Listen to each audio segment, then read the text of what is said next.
Join Dalton and Jacob as they discuss the ever-changing world of trading card games.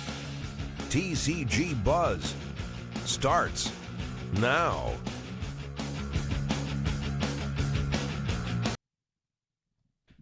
Hey there.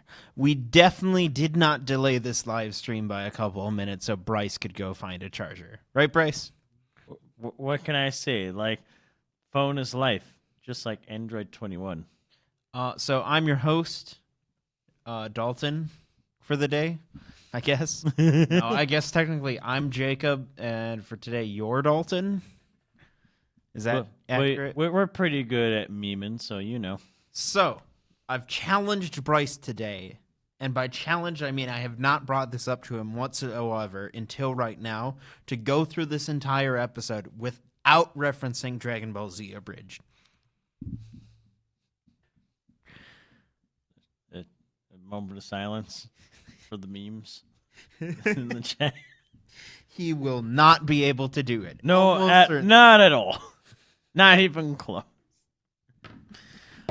All right, so we're going to be talking, as you can probably see from our thumbnail and title today, we're doing a Dragon Ball Super discussion, specifically because Set 8 of Dragon Ball Super is coming soonish. I didn't look up when. Soonish. And it's called, what is it? Machinations. Malicious Machinations. Why are your titles tongue twisters? Hey, you know, it's not the only thing that are tongue twisters. What? Not What? the only thing that's a tongue twister. What? So Set 8, on a scale from 1 to 10, before we get into any of it, can you just tell me, on that scale from 1 to 10, how hyped are you?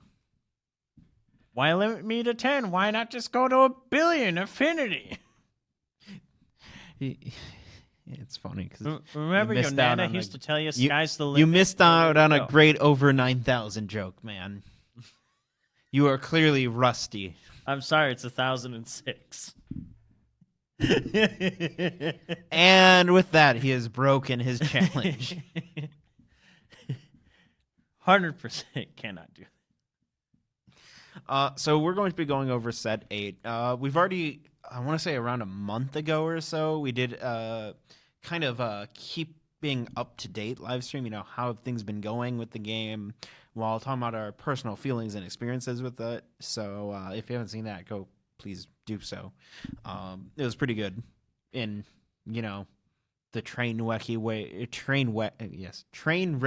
that happens whenever these two are on screen together. So we're going to be talking specifically about Set 8 today, and I decided that it would be best to just let Bryce pick all the cards we're talking about. I mean, to be fair, the baby stuff looks really strong. Yeah, so there's definitely some theming in this set. And why don't you go over the overall themes first? So the theming is that they're starting to get a lot more creative in how leaders awaken. Like now we got a couple more that awaken when you're basically just dead. So also, robots! Robots! So many robots!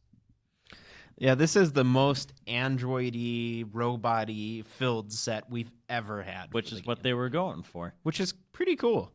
Can you go over like what is represented in each of the color combinations? All right. So in terms of your characters you get for each color combination, for the big ones, red, yellow has the Battle of the Gods film with Beerus and Bulma at the helm. And then also in that same color combination, you have GT, the Baby Saga, now featuring, you know, Baby and his third leader now. But then again, he's got two in the same block, so I guess he could slide on this one. And then also, there's also the Pan leader that is... I guess. Why not just play Broly at that point when it's yellow, you know? All right, what about our other two-color combination? And then we got blue-green with Cochin and the Brain. All right. Also, there's some, like, Android stuff in blue? Of the 21 variety. Hooray. At least she's 21. And what about And what about black? Black is Hachiak.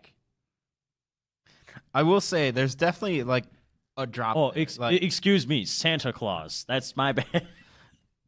my first thought was like, yeah, it's cool. Hachiak's in the game now, but who was asking for it? And it turned out it was me the whole time because it's the one thing from this set I'm excited for. Like, he's interesting though, because like he's the most backwards black leader I've ever seen. You know, like black leaders, they reward you heavily for warping and all that. This one, no, you want a graveyard. Yes, it's really interesting, but we'll get into that, right? Yeah. Are you gonna let us know what color you're most excited for, or what deck you're most excited for in general? Blue, green, and coaching in the brain. I'll be playing that all day, every day. That is super fun because this is the first win condition leader we've had since set 1.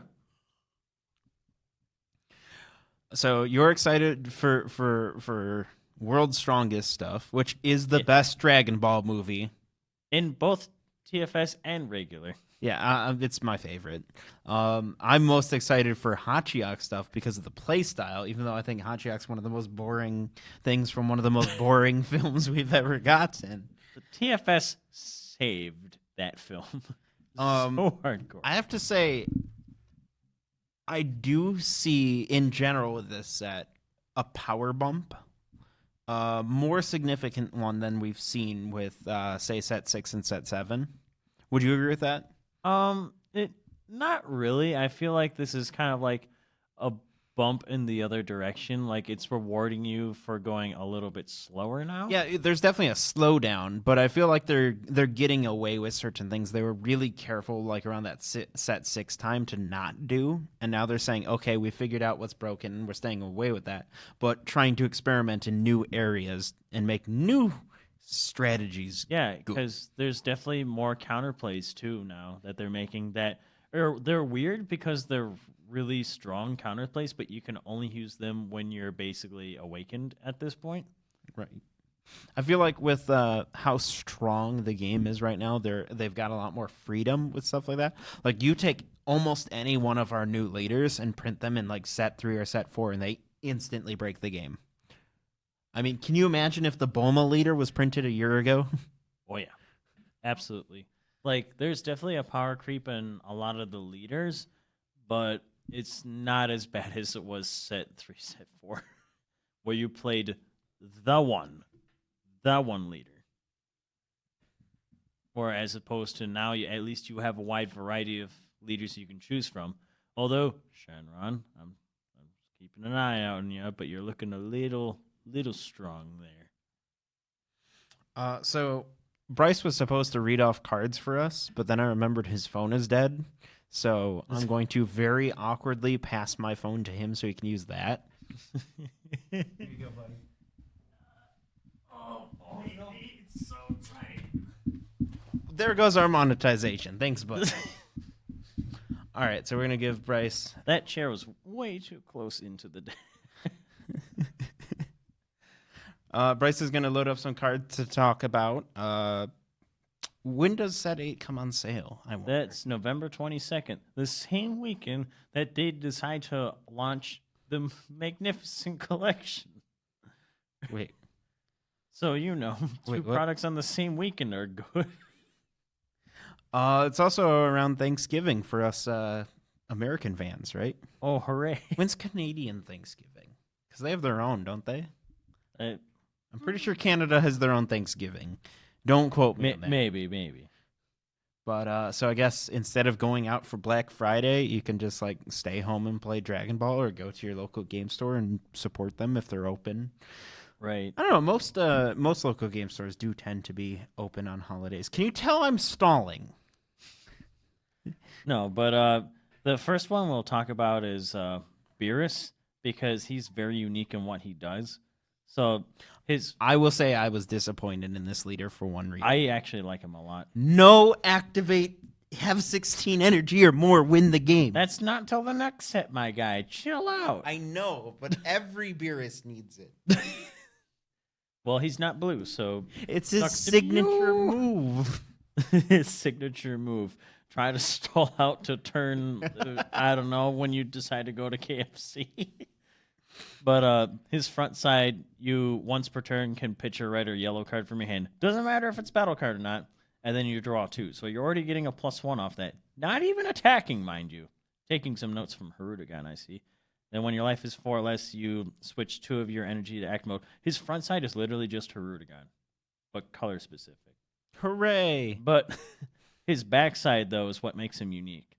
So activate main once per turn. You can choose one of your opponent's battle cards and KO it. No restrictions. Just, does it have barrier? No. Well, Hakai. And then once per turn, activate battle. You can choose a red-yellow multicolor and you're dropping combo with it. So he's always going to be 2,500 at least once. And you also get to trigger all of your arrival stuff. Yeah, we're definitely seeing some interesting interactions with combo this set. He's not the only card that does some weird stuff with it, but he's one of the most notable. Yeah. Like Android 18 does that too, but we'll get to that in a bit. Reduce the cost Yes, of the by combos? 1, which is what you only care about. Yeah, because red-yellow already got an insane buff from the draft box because that's how apes came back. Just what I wanted. Yay. We got all that them deck is filthy monkeys back. And the little cat man at the helm. Hoo-wah! What's next? The next card is the Super Saiyan 3 Son Goku. Though, because he has offering, which, real neat, But the big thing is when you awaken, you just play him from your hand. And he also triple strike. What?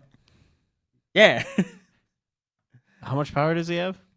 He has 30,000. What?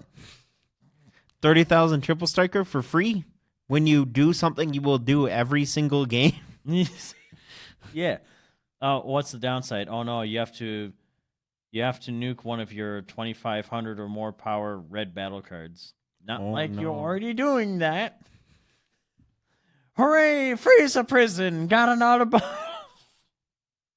Hooray. That's what everyone's been asking for. Oh my lord. So yeah, red yellow is going to be pretty scary, isn't it? Oh yeah, absolutely.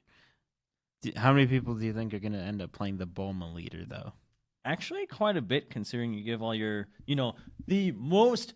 It's Bushiroad to Dragon as Dragon Ball is to Saiyans. They just slap it on everything. And it even counts humans. Yeah. Yeah. Just for the icing on the cake. And with her, now you're one barrier boy Vegeta man that's the best cook in the world since Hell's Kitchen, Gordon Ramsay. Now he too can block. Where you got the one-drop Roshi counterplay. That's my favorite meme. Yeah. Now he blocks. That is phenomenal. Yeah. What's next? So the next one, I'm going to try to limit the number of cards I know in red, yellow, but they're all just so dang good. Is the baby, the one that you basically cater your new baby deck to try to hardcore revolve around, is that he has deflect and offering. So, either you draw 2 or your opponent crits a life for free. The Super Baby 2, Malicious Majesty. Not really malicious about that. He's just an angry piece of tuffle. Malicious Majesty Machinations M-word. Yeah. Yeah, and then once per turn, you can discard 3 cards from your hand, and then you choose 1 card in your life, add it to your hand, and then you choose your opponent's leader card and all of their battle cards, and they get minus 20,000 power and have their non-keyword skills negated for the turn. That's good. It is. And it actually feels like a decent cost. Like, it's not It also free. really synergizes with the new baby leader a lot. Yes. And on top of that, he's a very good just mid-late game thing. I personally prefer the one from the starter deck, though, just because he also gets to just say, hey, you can't combo with those, but also negate their skills. He's going to be great against those opponents that love to just flood the board with things. Oh, yeah. He will be They're just absolutely done. He will be absolutely insane against apes. Or that's any of the green desire decks that like to just throw out things. You're not getting your bond. Blah.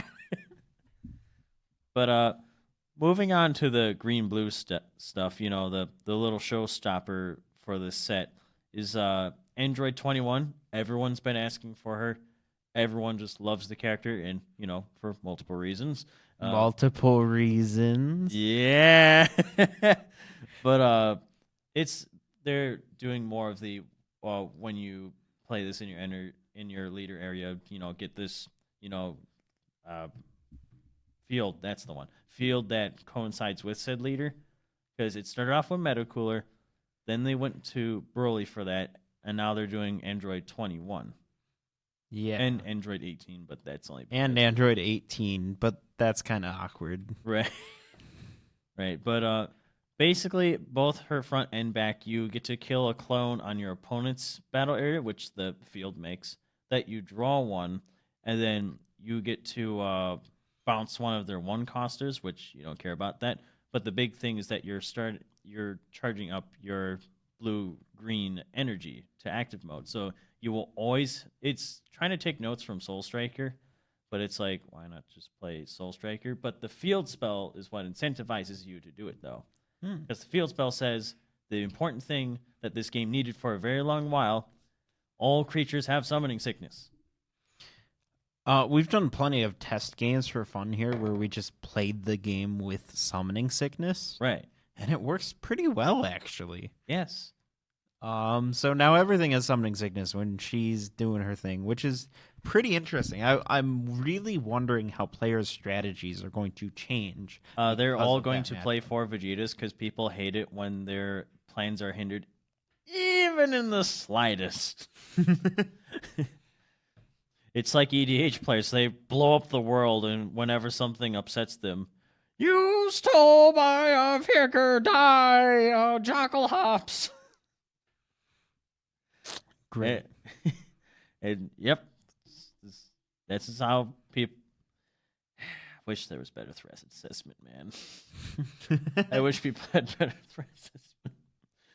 But I mean, all you know, the jerking aside, I like to move to my personal main attraction, and that's Cochin in the Brain, or as Dragon Ball calls him, Dr. Cochin and Dr. Hero. For no reason. Wheelo was fine. Why make it sound like you're like choking on like a hot pocket or something? How did they spell it? It is UIRO. Hero. Like it's like crapping on like the accent that like the people That's around really like weird. Japan and the Like eastern we've had part a of the couple world. odd things with spelling before, as they've slowly like updated. like Bojack. That's the one I was trying to think of. Bojack. They were just scared that they'd get sued by Netflix. Or sorbet. As in sorbet. Well, that's how it's spelled. That's because French, right? Yeah, sorbet. Sorbet. Sorbet. I took French in high school. Yeah, but this one excites me because he is the first like win condition that we've had since set 1, and that makes me really giddy. But other than that, his awaken condition is also interesting because you awaken either when you have 4 or more energy or when your life is 3 or less, which is huge. You're going to use a certain blue card that costs 2 that adds a card. I mean, I do want to try that particular version out, but my first version is going to be super low to the ground. Also, stay When tuned you for awaken on turn 2. Sensu bean, boy. Sensu bean. But mention no sensu beans. right, and like his backside is where you win because if a Dr. Hero's lab is in your battle area, has 17 no more cards underneath it. Just cards. Then you win the game as an activate main. But how does it put cards underneath itself? A lot of things, actually. The field itself also does that. Oh. Also, the field says you cannot drop it put to other areas. It kind of It just feels stays. like they're trying to do the idea they had with set 2 Red Majin Buu, but, make it function. Yes, because your deck is literally nothing but a bunch of blockers or things that put things underneath the field and also still block. Great. So what you're saying is no one's going to like that matchup. No. Because it just takes forever, and they go, oh, I got my 17 card underneath, you lose. Like any good alternate win condition deck, you make your opponent suffer. Yes. And also his backside also discards a card to basically take a page out of Toa's book, where you choose up to one keyword skill on one of your opponent's battle cards and you negate it for the turn.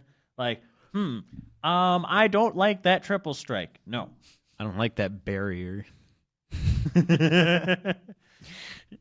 And like this leader, the way you want to play him is that you want to be blocking with your stuff and all your guys are weak, so they're expendable and they just immediately dissipate by any circumstances. So you're just stalling out till you get your win condition. Yeah. Sounds about right.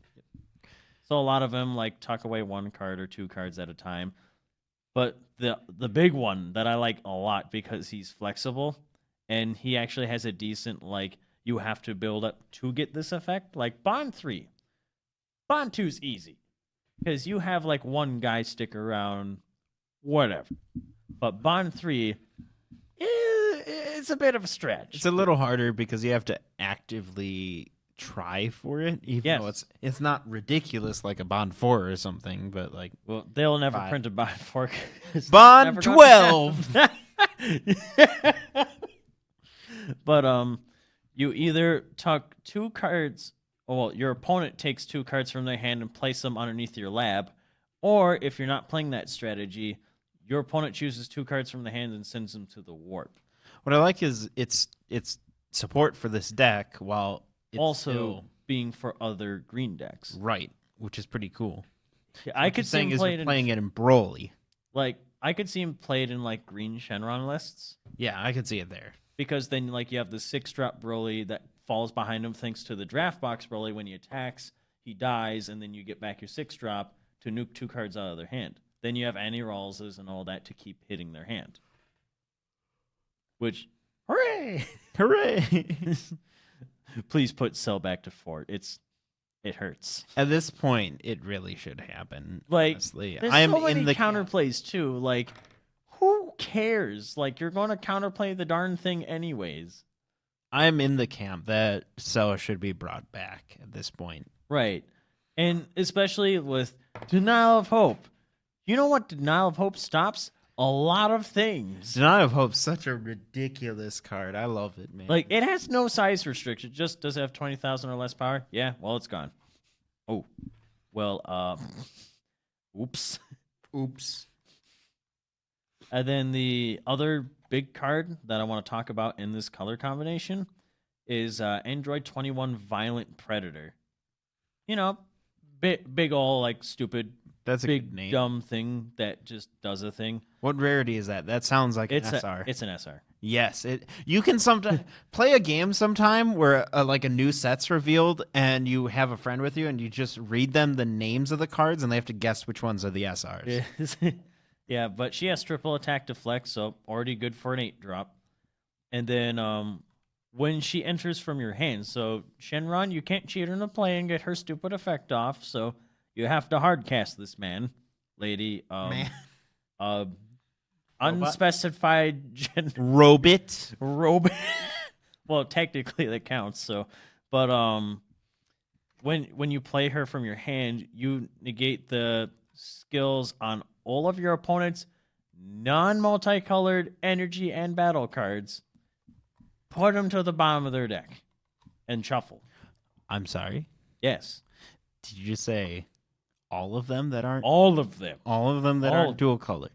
All of the non-dual color cards. All of them. Yes. in their energy. Yep. Like the area where you get energy from. Yes. They go So- they go to the bottom of the deck. And she has also deflect, so Frieza Prison takes one good look at her and goes, well, that was a good game. I'll just concede now. So, do you think she'll force more players to have to throw multicolored cards into their energy? No, because she costs 8. That is fair. But At that point, you've probably lost anyways, But- because, you know. to be fair, though, I could see her in like a Soul Striker list or like the Gogeta list that likes to ramp a lot and a lot and a lot. No, see, I have to correct you here. You're not thinking of the big brain plays. Okay? We're going to go tricolor, and we're going to build Zamasu. Stop it, you. We're going to give them energy, then take it away. Oh, yes. Please, I would like to charge those 2 non-multicolors in your hand. Wait, what for? Oh, wait. And it's funny because I want to do it so bad, but how do you make the room? The deck list is super tight as is. Someone give us a deck list, please. Someone do it for us. And she also has she has 25,000 power, so, you know, sad days are sad when you run into the Frieza prison and they got their lock on you, but I don't know. Like, her cost is super high, but that's the reason for it. If she were a 6-drop, ooh, baby, she would be played every time. What's next? So the next one is the Madness Wand Dr. Cochin. Just because it's the first one that has, like, the new keyword. What rarity is he? I'm guessing rare. He's an uncommon, but close. Oh, so close. But he has blockers, so, you know, he just jumps in front of a bus and dies. Beep, beep. And then he has Revive Blue-Green, so very similar to, like, Aegis or Rival, you need those colors. But when he dies, you discard those colors to put him back into the battlefield once per turn. So can you discard one card that's both? Yeah, he is. Oh. He's blue-green himself. Yeah, but can you just discard a singular card if it's dual colored, or do you have to discard a blue and a green? You can discard a blue and a green, or you can discard a dual color card. Hooray! So you can kill a Cochin for a Cochin? Yeah. And then he has an auto when you choose a card from your hand and place it underneath your lab, and then you draw a card. Hooray! So then he blocks, he dies, he comes back, and he tucks another card underneath your lab. And draws to make Yeah. up for the discards you had to do. Yeah. Beautiful. And what's amazing about him is that your field spell already protects your guys from being rested by your opponent's card effects, so you just have a guy. They actively have to play kill spells on him, and then he has Revive anyway, so he just comes back. Great. We're going to need, like, some hard counters to him now. Someone throws... No, you leave my little man alone. Negate all the effects of your opponent's cards that are in their drop zone. Just... Man. But yeah, they've also are doing a cycle of cards that say, hey, you draw a card, and then for the duration of the game, if they, during their turn, would switch a battle card or extra card to active mode, then they can't do that unless they place cards from their drop into their warp in the multiples of 5. Yikes. So, Sensu being, hey, don't do that. Yikes. Yikes. Because we don't already have Borgos Yikes. in all color. Yeah. All the restand hate in the world, man. But we've learned from set 4, though, that we need these cards. Because otherwise you just die on turn 2 all the time to Bardock, some beans, and then a mirror appears out of nowhere and kills. My name is Bardock. Can I show you my beans? What's next? Are we moving to black so you can share off a little bit of Hachiyak, or are you Yeah. going to continue gushing about Dr. Wee Woo? Wee Woo.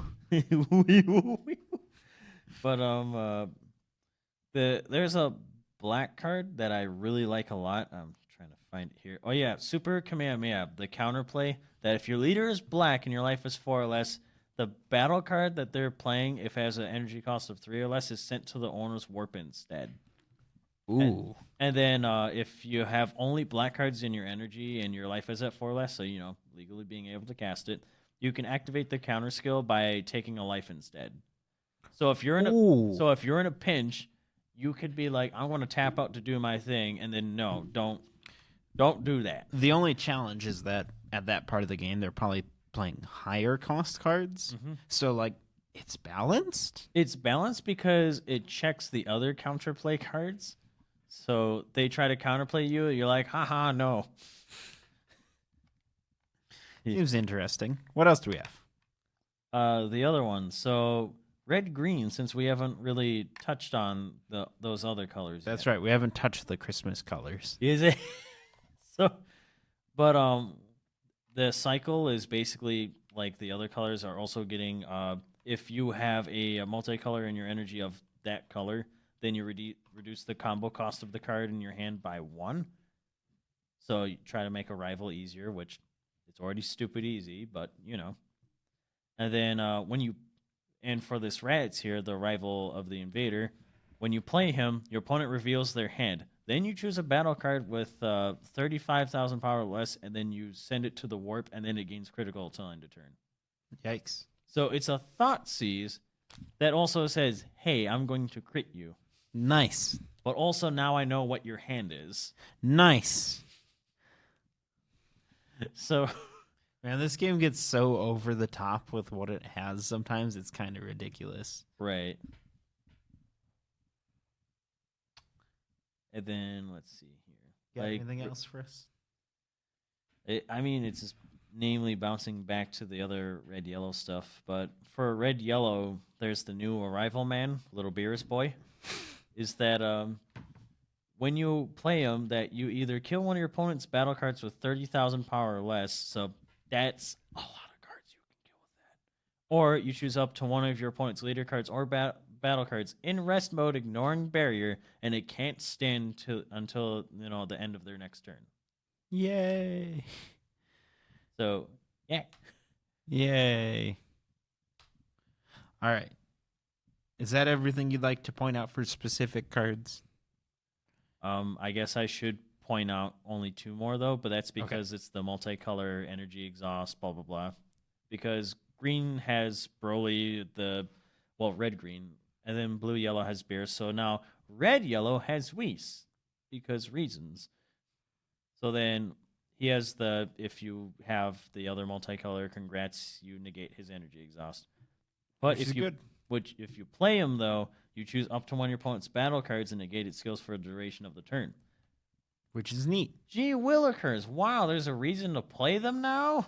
It's outside of dedicated lands? Holy crap. And the last one is a Android 17. Android 7. He kind of got shafted in this set, didn't he? Because 18 gets a really cool. Hey, it's like what happened to him in Dragon Ball Fighter. Hey, it's like what happened to him in Dragon Ball GT. So then, once per turn, when your opponent combos, so it happens on the first one like Annie Rolza does. You choose up to one of your opponent's cards and place it at the bottom of their deck, and then you negate the skill for the duration of the game. So he's really good late game, because then it's like, hey, you try to combo with that man. No, put him on the bottom. I don't like that one. All right. So yeah. I gotta ask you, what do you think might be at risk from being banned in this set? At risk being banned, I could see Yellow Broly definitely being watched very carefully, because he's already super good as a leader. He always has been. But now with all this other stuff coming out to, keep pushing him ahead, Red Yellow Broly is just insane. Because Every attack, you're getting 2 cards, 1 from your deck, 1 from your life, and then his backside, you can take a life to restand one of your guys, or you get to keep something rested on your opponent's board. That's not okay. So and this, yeah. And he's Frieza's army, so he still gets the Cold Bloodlust in your deck. All right, so now I want to ask for both of us, because I've been following this set more than I have the past couple, and I've been playing the game more than I have in a while, right? And you've been down for this set. Yeah. Scale from 1 to 10. How good is it? This set is easily a 9 out of 10 in my book. I'm going to give it an 8. You know why? Because you like Aider. What? From Dragon Ball. OG Dragon Ball Aider. Stop it. I think the set's pretty good, though. I think some of the decks we're seeing in it aren't going to be good enough. Like, I don't know if Hanchiak's going to necessarily be good enough to see real play, or if he's just a meme deck thrown in there. I think he's a meme deck right now, but we could definitely cater him to absolutely just hate on the meta. But the struggle is you're already mono black, and your counterplays aren't exactly what you would call phenomenal. Right. All right.